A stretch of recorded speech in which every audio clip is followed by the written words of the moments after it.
Good evening. Guess y'all know my story, and I told it to you 100 times for the last 7 years. But before I go into my story, I want to indicate something that I seen in the paper the other day, where the mayor is considering the fact that the fire department, our police officers might have to be laid off because of taxes that might have to be increased because of the state not giving the $10 million that they thought they were going to get. I would only hope that and think that the city would have thought ahead of time in terms of knowing that the taxpayers of the city of Bridgeport has been paying some of the highest taxes in the country, and to have our senior citizens and to have our elderly folks in the city of Bridgeport who own their homes, paid for their homes, to be forced to have to undergo and higher taxes when they no longer have kids in school, as number one, and number two, those homeowners who are basically trying to just make ends meet that do not receive Section 8 are finding it very hard to keep up with these taxes because they don't get that kind of subsidies from the federal government that other folks do. And I hope that you would consider that. You know, Tom, as I said before, you as being the council president, you as working for labor relations, I've asked you a number of times over the last 7 years, could you look into the allegations of Jody Paul, because I would not sign a release saying I would not sue the city because of the way that they treat me. She intentionally lied to the state labor board and gave them the impression that I voluntarily resigned. Now, I say again, as a taxpayer, okay, I pay $6,800 a year for my home. And I'm sad to say that now I'm going to get another increase telling me that my taxes are going up again. And it troubles me as elected officials that look like you and me, okay, will sit here and not want to look into these allegations. And that has nothing to do with any lawsuit, by the way. My medical benefits were separate altogether.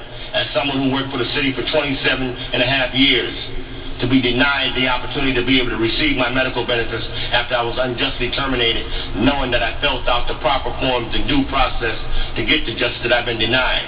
And that's why when I said to you before, and I want to apologize to all of y'all here today if you take it personal in terms of what I said before about me saying that word, that I'm tired of being treated like a nigger. I'm a black man. Please do not use that word, Mr. I know you don't want me to use that word, Mr. McCarthy, but then again I say to you, will you please respond to my allegations of me making these allegations about my rights being violated? Can you respond to that?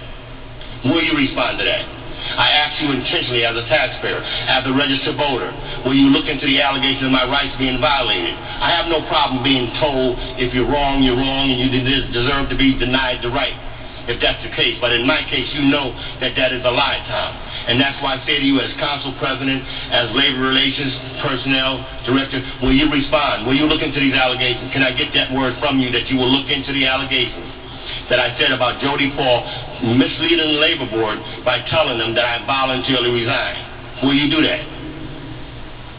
See, you don't want to respond to it, right? Then you say to me, why do I use the word, I'm tired of being treated like a nigger? Well, I'm tired of being treated like a nigger. Please do not use that word. No, Mr. McCarthy, you can't stop me from using that word. I'm not going to buy you telling me to stop me from using that word until I get treated like an American. Not as a black man, but as an American. Because that's the way I've been coming to you for the last 7 years.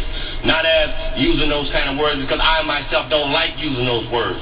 But if it takes those kind of words to get your attention and the rest of the council's attention, I say may God be with you in the thought of what I'm trying to say to you. Okay, it ain't about black and white. It's about right and wrong. And for those of them who don't have jobs, as the city was saying, we need to get rid of those who work for the council, who work for the city because of the conflict of interest. I say to myself, a number of them don't work for the city. What is wrong with the rest of those council members when I say the same old thing about raw sewage in the basement of a public housing project that I said that I've seen and I videoed, and I pleaded with Warren Blunt and others to go out there to do a tour to see if we can clean that sewage up so it won't spread, so people won't come down with various diseases that they can't get away from. These are the things that I'm asking you as a council. I come to you every week, every other 2 weeks, saying the same old thing, and when will I get a response? When will anyone get a response from what we're saying to you? I've given you documentation, proving what I said. I've told you before, if anything I said wasn't true, I said sue me.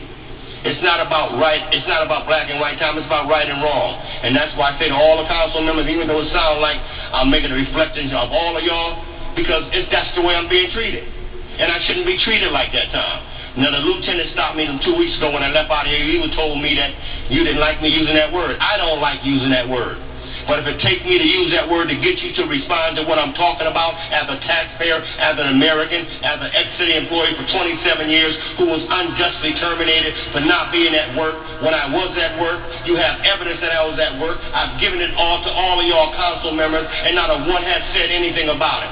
The ones that are on the payroll are the ones that are getting favors from other people and their families in terms of what they may be getting. Is that the reason why they don't want to speak? Please, Tom, respond to my request so that I won't have to come here and use that word again. Thank you very kindly for hearing my thoughts.